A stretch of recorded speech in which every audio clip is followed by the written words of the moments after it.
Welcome to the party. I'm not here right now, but I want you to listen very carefully. These guys are very funny, so pay attention. Enough talk. It's showtime.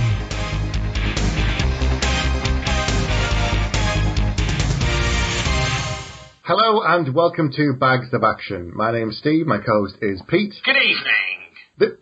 What the hell? Hello, Trevor McDonald. Hello, good evening and welcome. So tonight's news, we are talking about the 1986 film Cobra, where crime is the disease, it's time to meet the cure. It is true, and sorry, the reason for my slightly different introduction there is because as Steve has not been on the show for a number of months, that was about the fourth time of us trying that intro. Yeah, it's not gone well, but there you go. Yeah, indeed, yes, Cobra from 1986. I think it could be our first 1 hour, 23-minute film. Quite possibly. But so this time, I thought I had seen Cobra. Had you not seen it then? Turns out, I've never seen it. Okay, this is the third time I have seen it. Right. Now, the director, George P. Cosmatos, I don't know what he stands for. I'm assuming phenomenal. Absolutely. He's directed a couple of films that you like, one in particular that you like a lot. Oh, right. What's that? Tombstone. Oh, really? Interesting. Rambo First Blood Part 2 and Tombstone. Other films. These are the two kind of the big highlights of his career, as it were. Oh. And it's adapted by a novel, adapted by Sly Stallone himself. Yes, I saw that. I can't remember the name of the author, but I did see that he wrote the screenplay. Stallone wrote the screenplay, so very strange. And it's a canon film. Right. Globus and Golan. So there's a documentary out a while ago which I debated watching, and I haven't because I have a feeling it's going to kind of lampoon or not be very respectful to their films. But the Cannon group were kind of these two guys in tracksuits who turned up at Cannes with film posters. Oh, them, yes. And then after they sold it off the back of the poster, then they rang the people to be in it. Right. I don't think this is one of them, but they kind of reverse engineered films, which is why some of their films are quite random. But Over the Top is the other Stallone canon film. The hand wrestling, arm wrestling, thumb wrestling one, isn't it? Is it thumb wrestling or arm wrestling? I think it's arm wrestling. I wish it was thumb wrestling. It's just basically just two people with those miniature kind of skateboards you put your finger on and snap. Go! I don't think I've seen Over the Top, actually. Really? I don't think so. I'm sure I've seen it. I've seen various other canon films, like Master of the Universe. Oh, okay, all right. Cyborg. Yes, okay. And I think that they originally were going to make the Spider-Man film, I think, at one point. I think it must have been when Marvel were in financial dire straits. Yes. Interesting. So, Cobra. Yes. This was... So that it starts with a voiceover about, stats in America and this and that. And do you know what it reminded me of straight away? Your CV? No. So you've got the voiceover talking about crime stats. You've got a guy in a motorbike. Yes. You've got quite a grizzly voice. Yep. Can you see where I'm going? I think so. Go on. I don't know, actually. Dredd. Okay, yes. Actually, that's very true. Very true. And then the irony, of course, is he then did a poor Dredd. But when he was this young and this kind of a voiceover and talking about the stats, it just reminds me of the start of the Great Dredd film with Carl Urban, where he's talking about, mega blocks, mega city, this many crimes, we're going to do this percentage. And he's talking about that in America. And I think a younger Sly, without taking the helmet off, and with a good script, and approach like the new film, it could work. Yeah. I don't think it was down to him. No. And I think it wasn't even down to Rob Schneider. Oh, God. Yeah, let's skip over that. So, it's Sly Stallone, and during the credits, we get one of the strangest things I've ever seen in a film in my life. Do you know what I've written down? Axe calisthenics. Nice.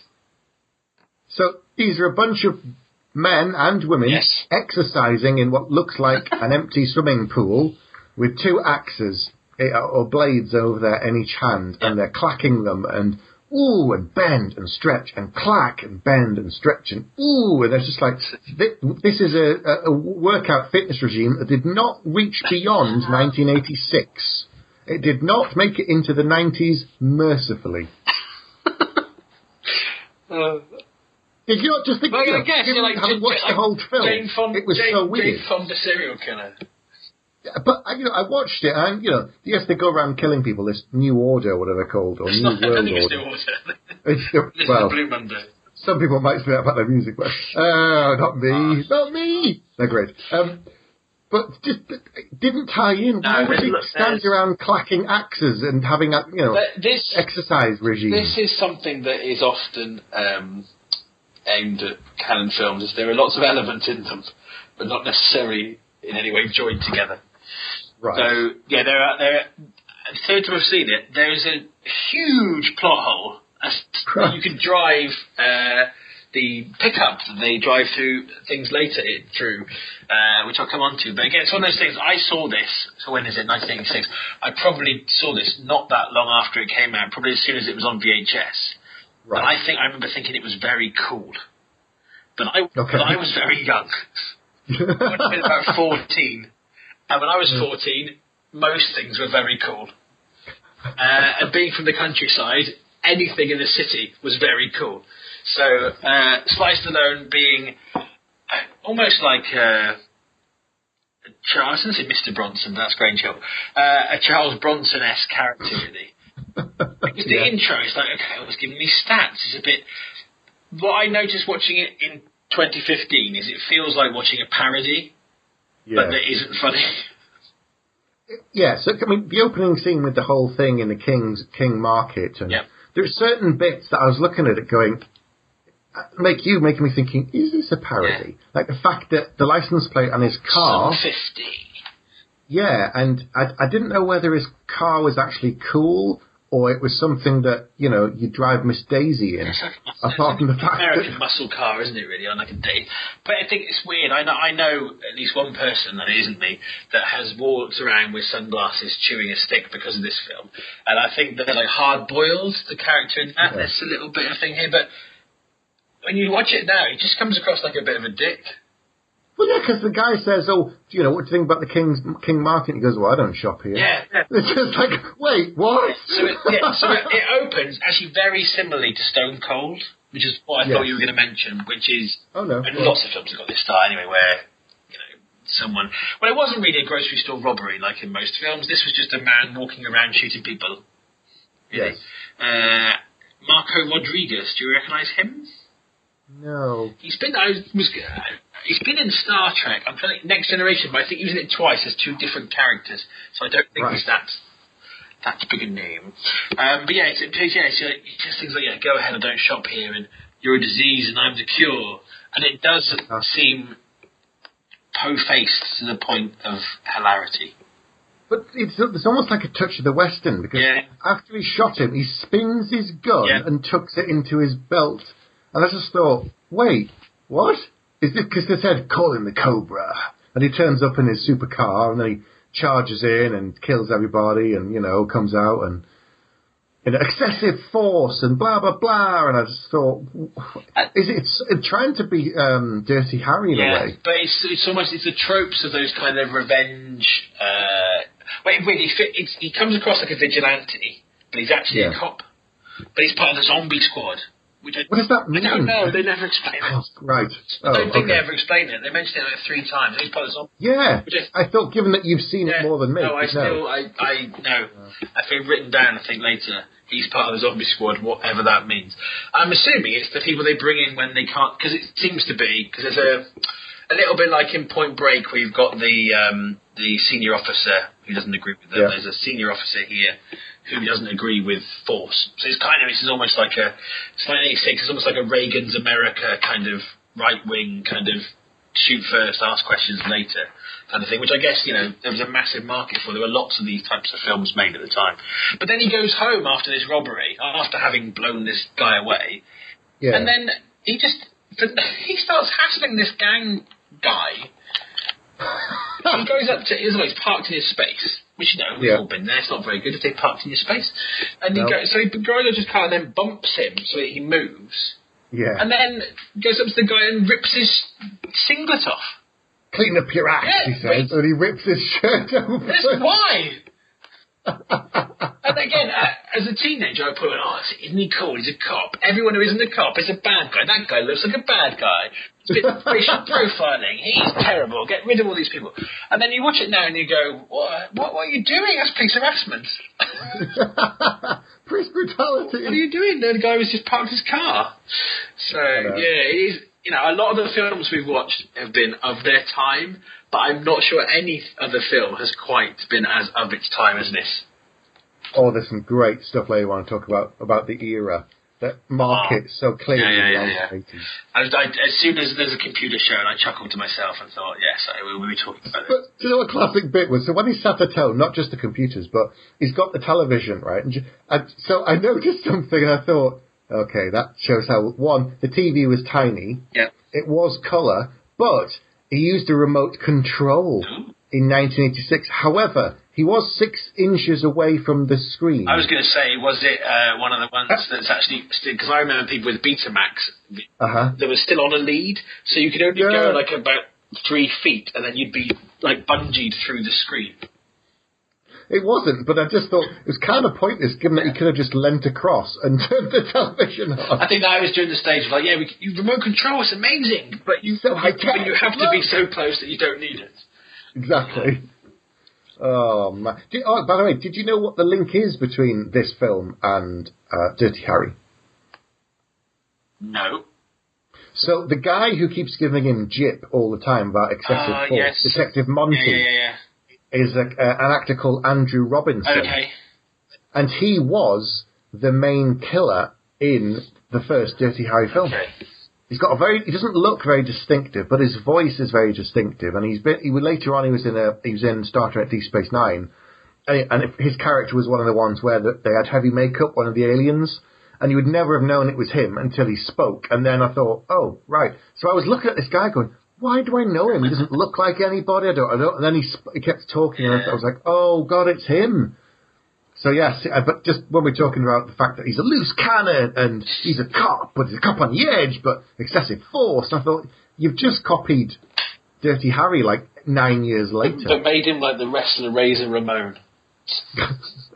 And slightly, stereo profiling and offensive to people. And, little things. So we meet the villain of the piece here, kind of. The Night Slasher. Yeah. Which, I'm pretty sure what he does is he slashes people at night. Although later in the film he shoots people in the day. So I think he should just be called Killing Bloke. Killing Chap. Gentlemen, what murders? Because the Night Slasher is a very specific, and it does fit. Again, having not remembered much about it, it's like a serial killer film. It's like a serial killer, isn't he? But but it's a cult. It's not that clever. So he's killed according to the TV news, he's killed his 16th victim, and then we see men in masks with axes. We go, they must be the Jane Fonda people. Yep. Their workouts. Aesthetics. And then we see them kill a woman with a knife, which is not very nice. Is she the one that comes out of the diner and they just smash in their car and stab her and smash her up the back? We see them kill quite a few people.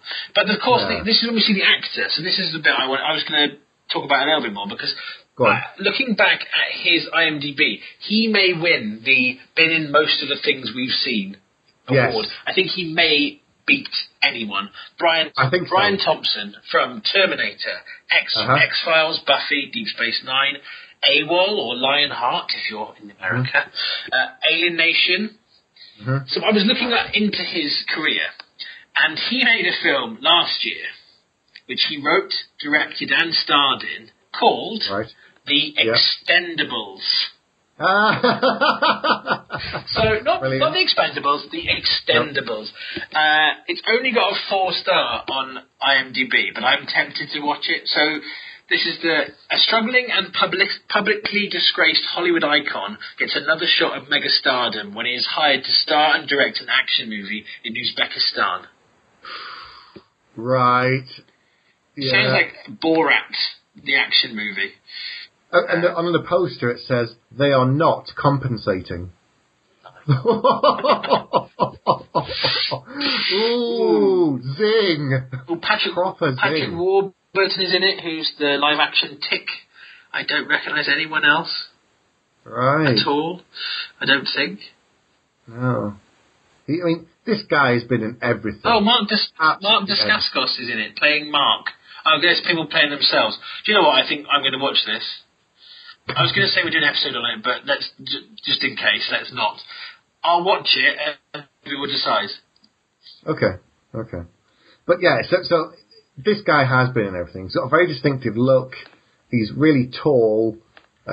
He's got quite an interesting voice. And only in this film, he doesn't really use it very well. He just kind of shouts a lot. No one really talks in this film at all. It's one of the most sort of two-dimensional, least speaking films I think I've ever seen. Yeah. And given that we know Stallone can write screenplays that are really good, given that he's won Oscars for them. He didn't win any Oscars for this film. No. But I don't know, again, whether the Cannes thing was kind of... like these days, it's really important for a film to sell in lots of countries. I think back then it was more... The domestic market was more important. I think they were one of the first people with video and trying to make films that you maybe didn't have to have too much dialogue so you could sell them easier into other countries. Yeah. Maybe. But so I was thinking as well, you mentioned that Brian Thompson was in The Terminator. But I was thinking, having seen him in this, and, it's one of his early roles, bless him, and he was pretty wooden, and he was quite stiff. And I thought, what if he'd been cast as the Terminator? Yeah. And I thought, I could see it. I could see him in the Arnie role. He's got that kind of slightly creepy, starey thing that Arnie does when he's the Terminator, and he's the villain version. And I thought Brian could have done that, no problems. And he's got the build. They would have probably, got him to buff himself up a bit. But I thought, he could have pulled that off. And just imagine what would have happened instead. Yeah, very true. Equally, if Gene Simmons had stayed on Commando, that could have been a very different scenario. Oh, God. Did you know he was first cast? Because Jeff Loeb, of course, wrote Commando. Yes. And, Gene Simmons was attached until quite a long way into that production, I think.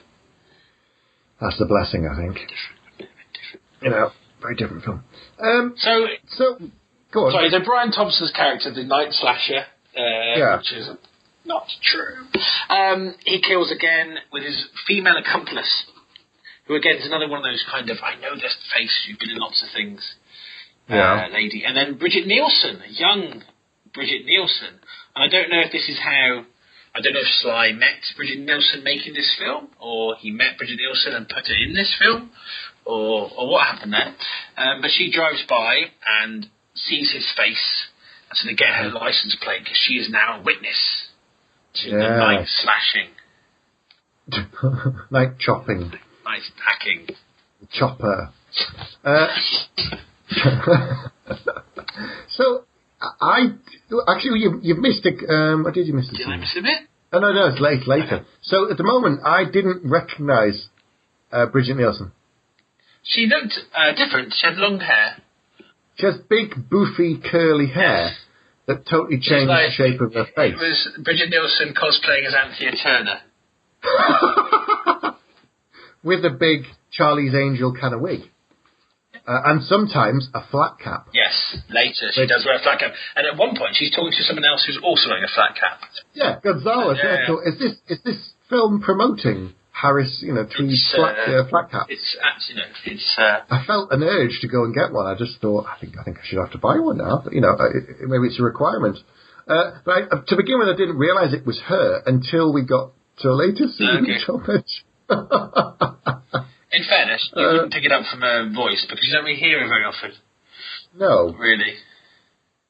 No, but there you go. And we find out around here that Cobra, you're not an investigative guy. You haven't got a brain. You can't think about investigations. You just come in and shoot people.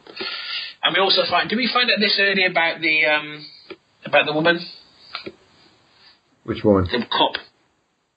We've seen it, because she's the one who said, get the license plate, and she goes onto the computer. And it's like, hang on, the Night Slasher's accomplice is a policewoman. Ooh, outrageous. Side job. And then we get the greatest/worst montage in the history of film.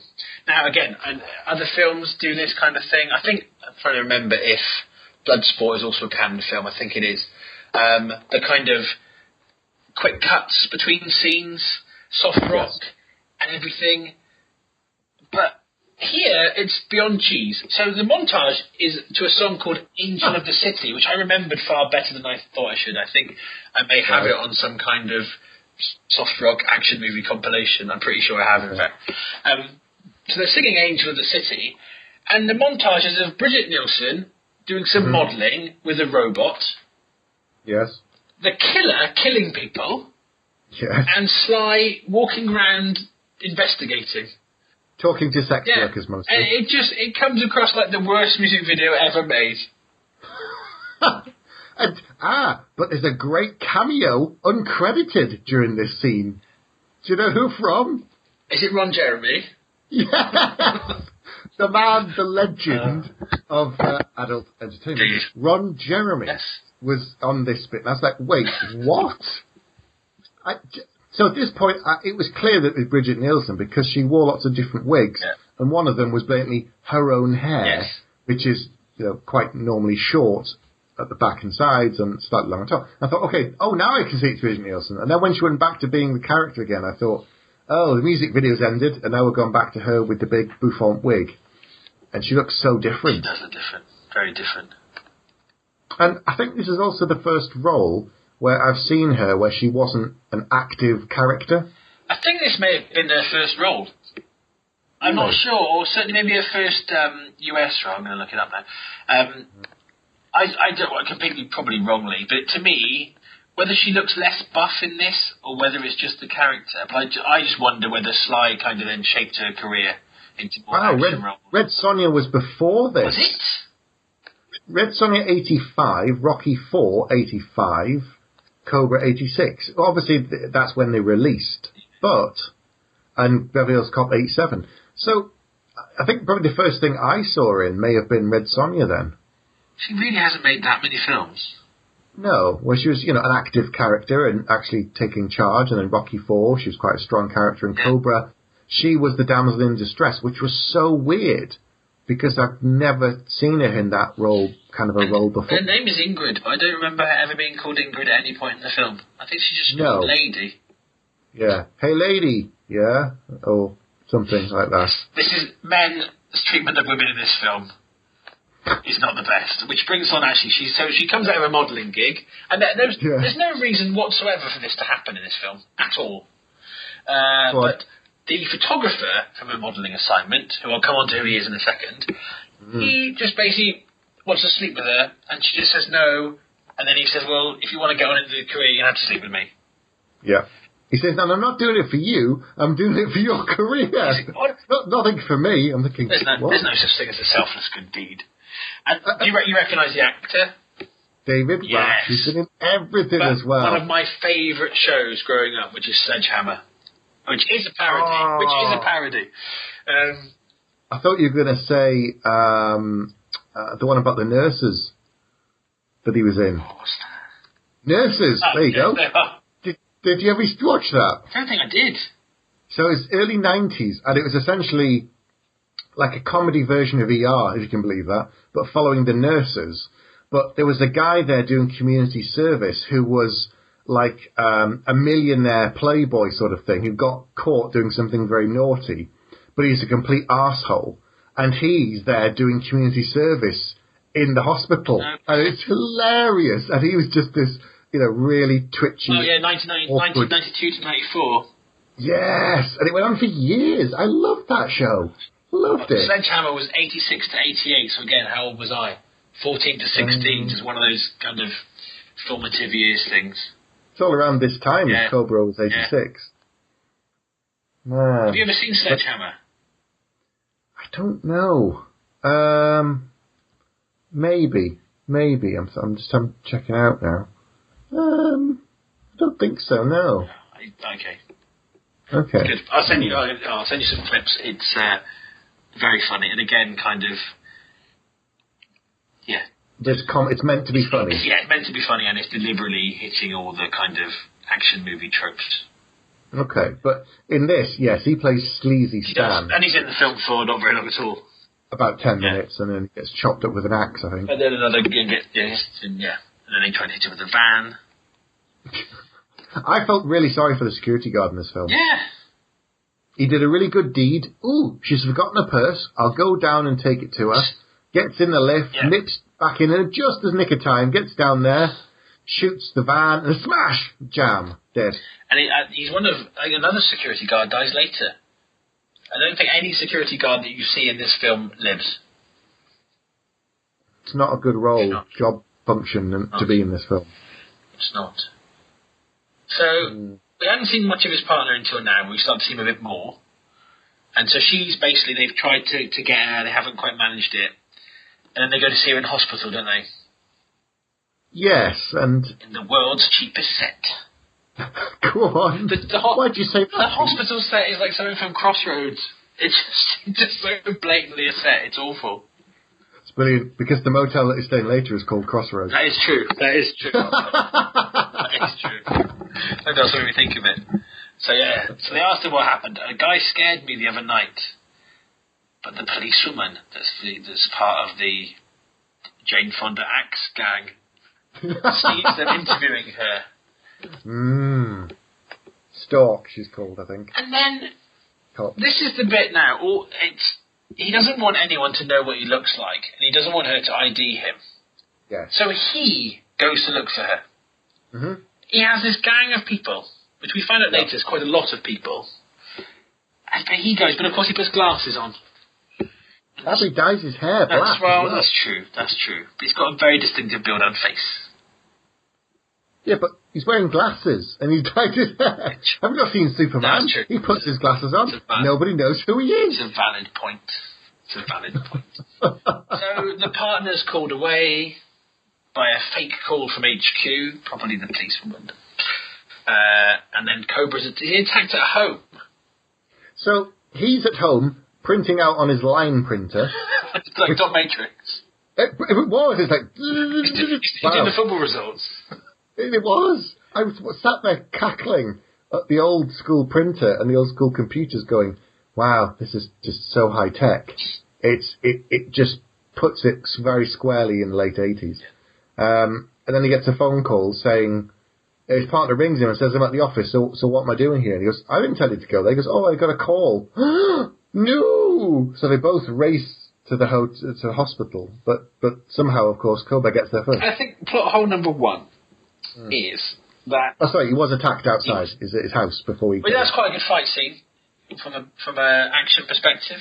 He kills 3 men, yeah. Bit of a punch, bit of a kick, bit of a shoot. Pretty cool. But then, this is one of the 2 main plot holes, is that Cobra keeps telling people he thinks there's an inside person, and they're all like, no. There's multiple people. No. What are you on about, you idiot? But they've just been to his house. So the fact that they know where he lives, and it's not, they haven't, like the TV news doesn't say that they've got a witness. The only people would know that someone has seen his face would be someone in the police. And the only way they would know that Cobra or Marion is investigating it would be through the police, and the only way they would know his home address would be through the police. Yeah, and the 3 men that he killed, well, he was hassling them, and they were hassling him, so he just killed them. He's a brutal cop. That's got nothing to do with the axe calisthenics gang. He's just a violent man. I mean, look at his neighbour. He hassled him. He probably would have killed him if he hadn't agreed to move his car. So it's true. He still got his vest. And I sound like Detective Monty. That's basically his response. Anything he says is, well, you're violent and you shoot people. It's what you do. So any feasible story that you come up with... This may as well be kind of... It's almost like it's political extremes. It's just kill everyone or don't touch anyone. There is nothing in between with these 2 guys. So, he's... I would have found a more reasonable way of communicating my displeasure with them. Really? Really? Okay, genius. What's your great idea? Oh, God. But yes, giant plot hole. Indeed. So, this is quite a good scene, I think. Mm-hmm. So, He gets to a room. We think that he's got to her, but he's actually killed an old lady. Yeah. I don't know why. Which is a bit Why unfortunate. did he do that? I don't know, but he kills the nurse for no particular reason as well. Because he's the night slasher, and it was night. And then he grabs her leg from under the bed. Oh, shock. She hides in the toilet, and then he reenacts The Shining with his butterfly thing. That's a good point, yeah, because he can't get through the door at all, and then the blade just comes straight through the door. And then he kicks it in. Yeah, but she does quite a smart thing here by setting off the fire alarm so that there's people in the car. Because before she goes up the doors, banging doors, going, "Someone help me," there's no response. And I'm thinking, right, well, she's done for. But then she goes and pulls the fire alarm, and then it just floods with people. So he just calmly walks out the front door and goes. With his glasses and his hair. But you notice, I think halfway down, he takes the glasses off. Far too soon. It's like, wait, you look a bit like that guy now. No, I've got glasses, see, in my hand. Oh, okay. Yeah, I don't know. I'm assuming the days before CCTV. Well, they've barely had decent printers and computers. True. No mobile phones, remember? That's true. So they're blaming Cobra at this point. His tactics are to blame. But having said that, you can run the whole investigation. Yes. And I just realised there's another giant plot hole. Even though they don't have mobile phones, they do have telephones, and we've seen an armed guard at the hospital. That's true. You could have phoned the nurse's station and said, "Go and sit in her room with your gun until I get there. I'm going to call the station and get everybody else down there, and I'll race there in a minute myself." True. Nope. Driver's over there by himself. But anyway, sorry. But he is now looking after, I keep calling her Brigitte rather than Ingrid, but it doesn't really matter. Yeah. So him and his partner are looking after her, and they've been assigned a person to help them. It's the policewoman. Oh, it's Stark. Oh, she's evil. Inside her, she's evil. Now, I don't think enough American films with car chases feature vehicles driving through hot dog stands. Cars driving on pavement. I wonder, and again, with this kind of budget of a film, even though Sly was in it, I think this might have been during his kind of... I don't know, actually, in terms of where he was in his career. But it feels like there could be some stock footage going on of cars hitting hot dog stands. What makes you say that? I don't know. Well, there's a great continuity error later, which is vehicle related. I don't know if you spotted it. No. Okay. I won't spoil it. So there's a big car chase straight away, pretty much. As soon as they get in a car, they're being chased. Yeah. And this is my thing. So this is the major plot hole, and apologies if you're about to say it, but in order to kill a witness who only saw you at night, you have decided to hunt her in broad daylight. With guns and shooting at cops. Now, the chance of you getting into trouble for a lady seeing you in a car park in the dark, relatively small. The chance of you getting into trouble for, in broad daylight, with your face, he's not wearing glasses now, he doesn't care. He's just herring down the road, knocking over hot dog stands, and shooting people with a gun. Again, night slasher, liar, day shooter, that's your name.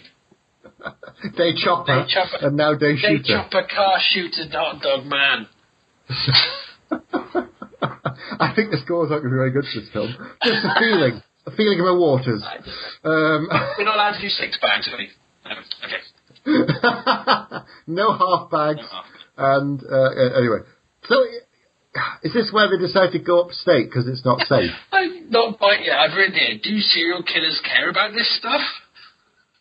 But you know what's really bad is, right, they say that the cops still don't really believe him. They're still like, well, he's probably making it all up. People are shooting at him. This is a good car chase. It was. And it has a Knight Rider type moment in it. Yes, lots of jumping. Well, because he flicks a button, like the turbo boost, and presses the nitrous button in his car. Yes. To zoom off. That's not standard police issue. Well, that car You don't get that in a Ford Mondeo. Ford Panda in the old days, if you were lucky. That's true. And these are the old days. And again, it's one of those typical kind of 70s, 80s car chases where a vehicle can jump very high and land on its front wheels and still drive fine afterwards. Yeah. I think I think the trouble is, if this film had a slightly more engaging plot or some more characterization at all, then these other bits just be typical of the period. I think because those bits are missing, it makes you start scrutinising everything else. Well, it does me. Yeah. And then, of course, he drives into a parked boat. Yeah, which he still manages to jump and then land the right way up, I think. I think he flips at this point. He has to climb out. Yeah, they do flip. But yeah, and it's like you say, the police are saying to him, you know, it was an army. And they're like, no, it was just one man. And he's like, well, hang on. So this one man, who are these people in these other cars?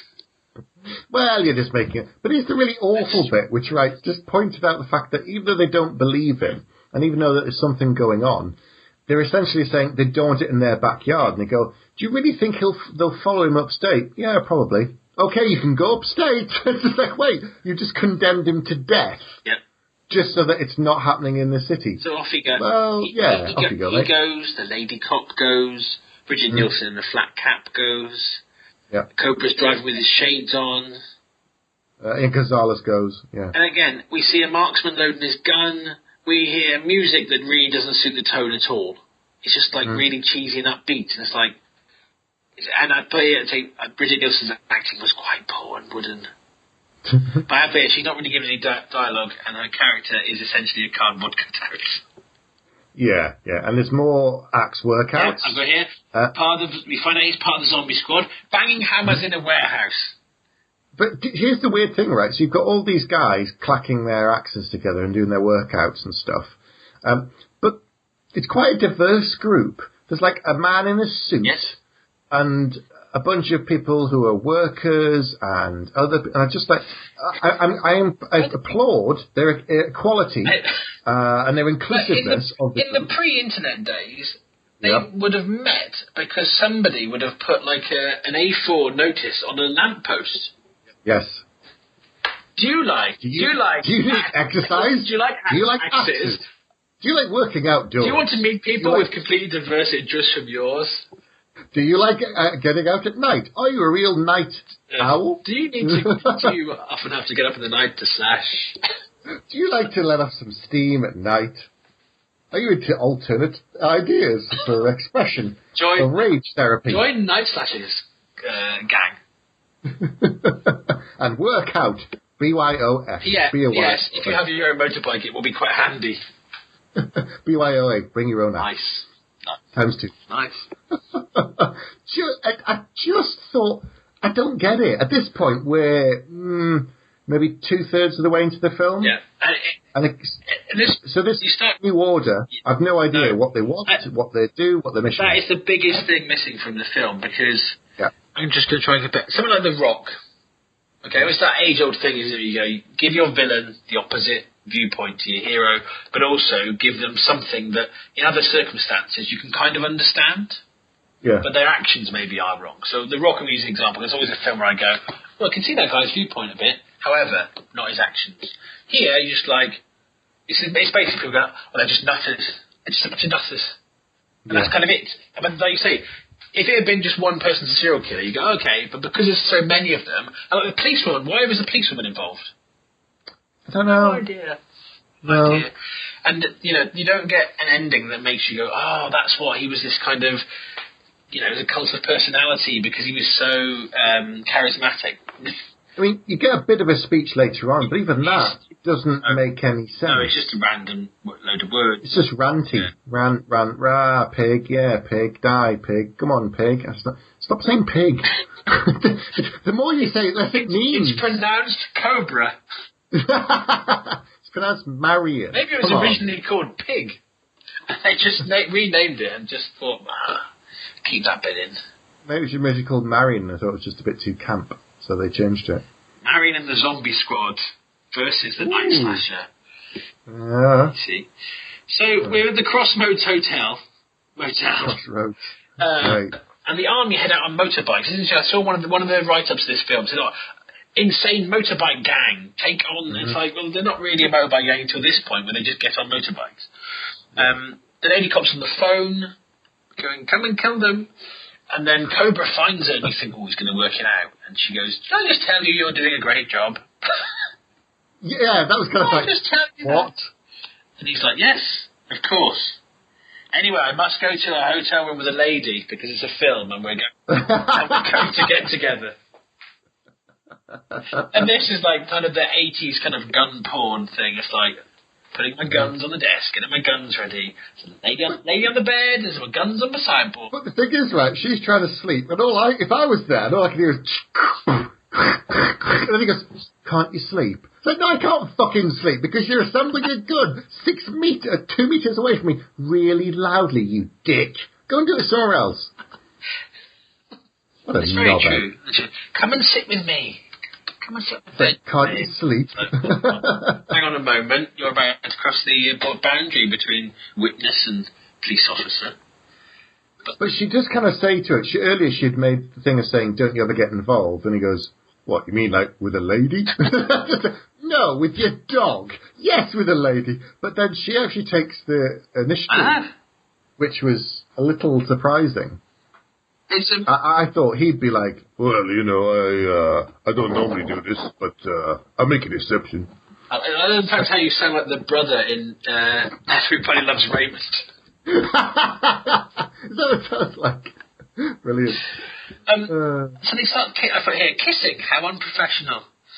But that's it, really. In a film that's kind of, I'm assuming this is an 1986 film. I was assuming there might have, a bit more might have happened, but it didn't. They keep the jeans on. They keep the jeans on. But I expected the Night Slasher, because of his name in particular, to have maybe attacked during the night. But they wait. There's a point this bit where he kind of sits up all through the night, and you're watching the clock, and he's starting to fall asleep. And I thought he's gonna, because I've not seen this, remember? I thought he'll fall asleep at like 2 a.m. and stuff, trying to stay awake, and then suddenly crash, bang, and they all start. They were very clever. They thought, do you know what they'll be expecting? Is us attacking like we're going to attack it just around breakfast time when everyone's around in the daylight. Odd. And it's really bright, and they'll never see us. Oh wait. And then the policewoman goes and stands next to them.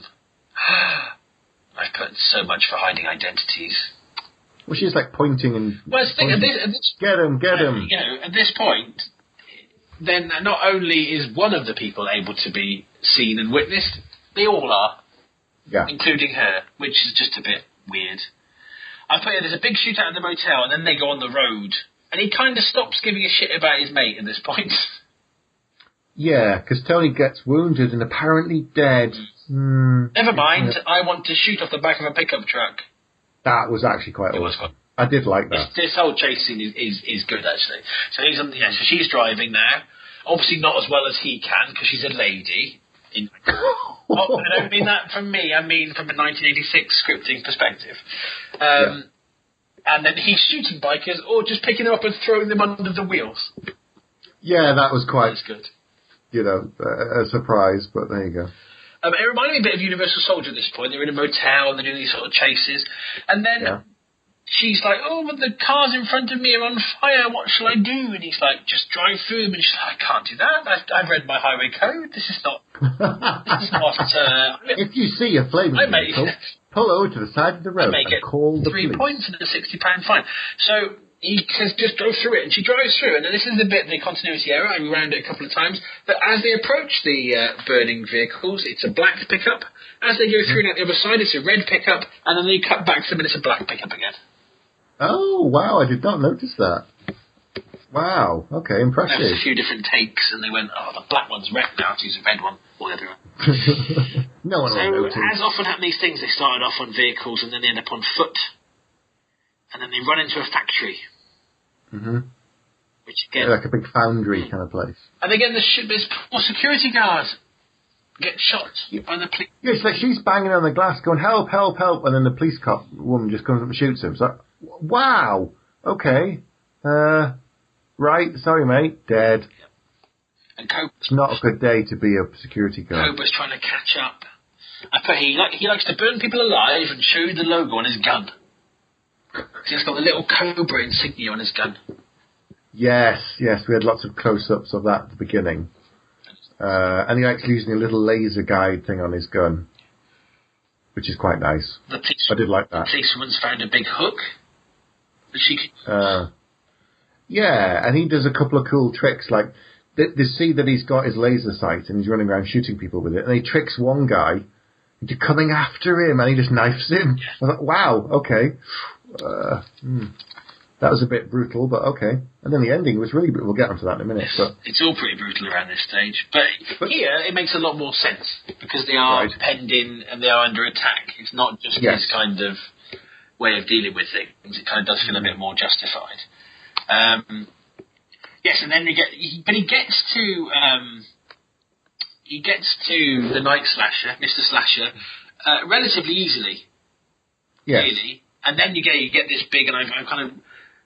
It's really weird what he says. It's his manifesto we finally get in the last 10 minutes of the film. Want to go to hell with me, pig? We are the hunters. We are the strong. We are the future. Murder is against the law. Even I have rights, don't I, pig? Which the one good thing about this is, like, earlier he's like, these people shouldn't have rights, they're scum. And now he's like, even I have rights. And it does kind of remind this whole, because he's kind of, and who knows, maybe there's a Judge Dredd thing going on here, because he does want to be judge, jury, and executioner. Because they asked him that earlier. They say when he killed the guy at the King, they say, what makes you the right? And, to be judge, jury, and executioner. Don't want to be Judge Judy. Not dead hot fuzz. So he does kind of talk about survival of the fittest. As if, and he always compares them to, which again, usually you'd think it's really clever because they're quite similar. They're not that similar. But he's kind of like, we're the same, we're the hunters. And then he does say he's like, this is kind of Judge Dredd meets Dirty Harry. This is where the law stops and I start, sucker. That pregnant pause was actually in the film. It was, and I just laughed. Sorry, I did laugh. Yeah. But it's not... He's about to shoot him. He's got the laser sight on him. He's going to shoot him in cold blood, I guess. However, he can't because a policewoman has just jumped on his back. Oh. And there's a big fight and all the rest of it. And do you know what I've written at the end? What? Hook, line, and sinker. Nice. So he's there fighting. There's a knife next to his eye, which happens in lots of films. He pushes him back, and then he just basically lifts him up and just sticks him on a hook. And then sends him into the furnace. Which, strictly speaking, he didn't have to do. He could have not done that. But it would give him a little bit of closure. I think so. Yeah. And his partner survived. He's on a drip and would like... Tony's okay. He's okay, he's on a drip, and he would like some gummy bears. Yeah.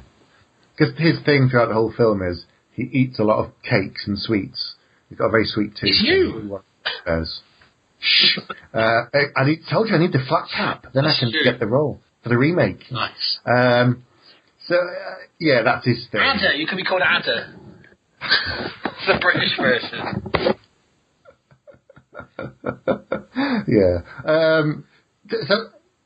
The film kind of ends and but this whole thing, again, it's like, you did a great job. You want to transfer out of the zombie squad for something easier? It's like... My question would have been, what is the zombie squad? And he goes, they said, we'll offer you can have anything you want.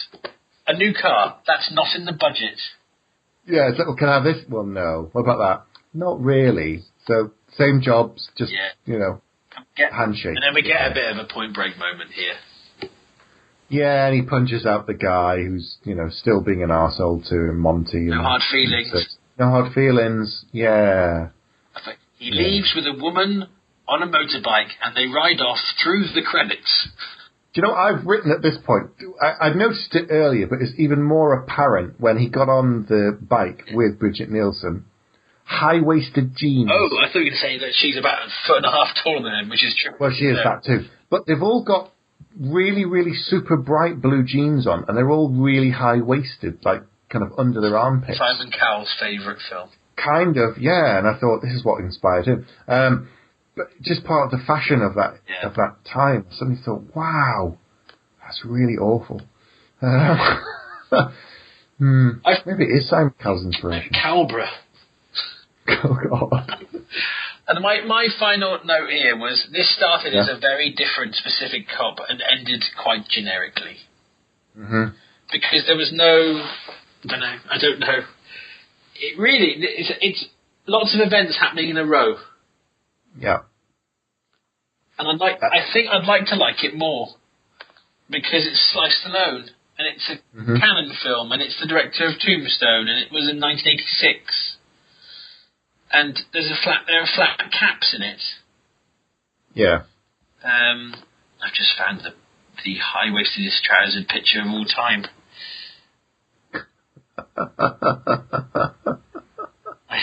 It is of them. I wasn't just looking at my. Oh, okay. I will post that somewhere. I can't save the image for some reason. I will share it somewhere at some point. There we are. I wanted to like it more, and I thought, I watched half of this about a year ago. Right. I thought this was better than this. Never mind. And then we talked about doing it. I was like, well, maybe I was wrong. It's got a 5.6 average on IMDb. Yeah.